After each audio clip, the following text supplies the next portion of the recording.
The Nancy Guthrie case, it's March 5th. Nothing new. I just want to address questions several of you have been sending me about the profilers that have been appearing on different media outlets talking about motive and this and that in the case. And you've noted that the profilers are not tremendously consistent in the profiles they're talking about.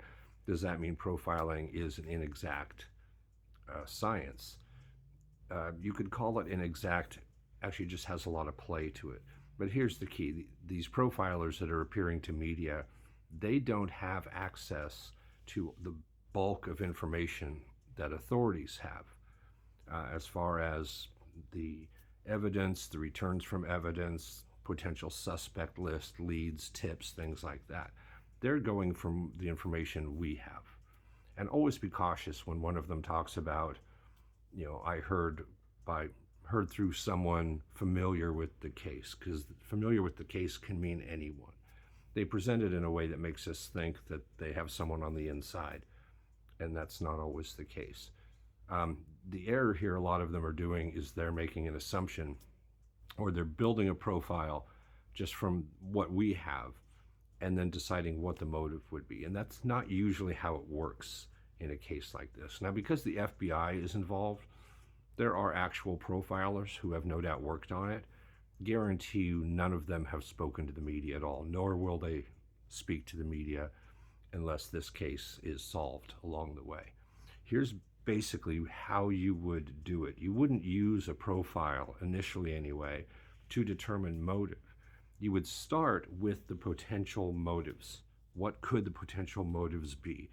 Was this an actual kidnapping for ransom? Did the person go in with the intent of a kidnapping for ransom?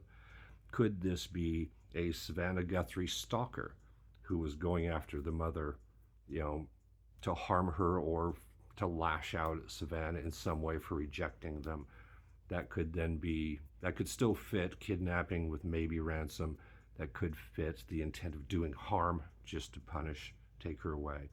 Was this just some rando burglar who didn't know someone lived in the house and was startled by them? Or could it be a burglar who all they knew about it was that there was an elderly woman of poor health who lived in that house alone in an affluent neighborhood? Because there's a big target on that house right away. A single potential victim in the house who isn't going to be able to stand up to you, that you just have to disable quickly. So what you would do is you would start with those profiles. If it is a burglary or a kidnapping with the intent of ransom, here's a profile we could build from that, from the other pieces of information we have. And we do that with each of those. And then once we have those profiles, then you look at the sum of what you've got. Does some of the information or tips or leads or your suspect lists of your suspect list, do some fit more neatly into some of those than others? And you'll start to whittle it down. The worst thing you want to do is have tunnel vision and start with an idea of here is the motive and that's the motive, because you could miss stuff along the way. You start with a broader spectrum, multiple profiles. As you're collecting evidence, you're seeing which of these buckets is this stuff fitting into better, and maybe start to whittle things down, especially from your suspect list. Do you have one of these that is just a clear hit on this particular person that you've had your eye on, and you'll want to move investigation more in that direction?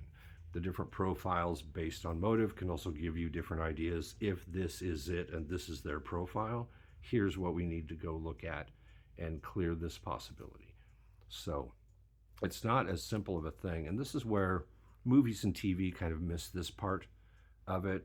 They have to, they have to narrow it down to be able to fit something into an hour-long drama, or to fit it into the time frame of a movie where the plot will move as it's supposed to move, as they need it to move. So they don't always do the nuts and bolts, kind of slow, dry stuff that can happen at the beginning.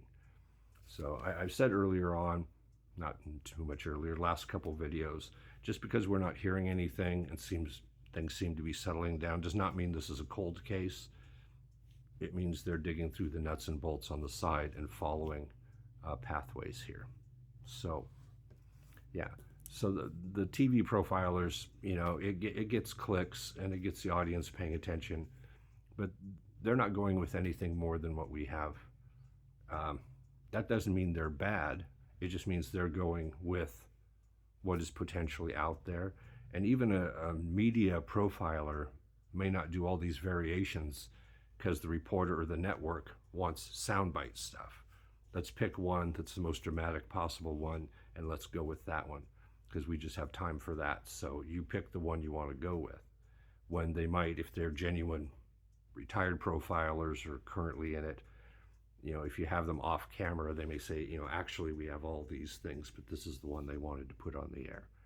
So that's why when you look at the media profilers, they may have different profiles or some really significant variations in the profiles they're looking at. The real people right now, with their hands on the bulk of that info, they're not talking to media, and they're more likely have this spread. And there's other potential motives in this case. I just threw out those 4 as examples, but you would start there and start seeing where the puzzle pieces fit in.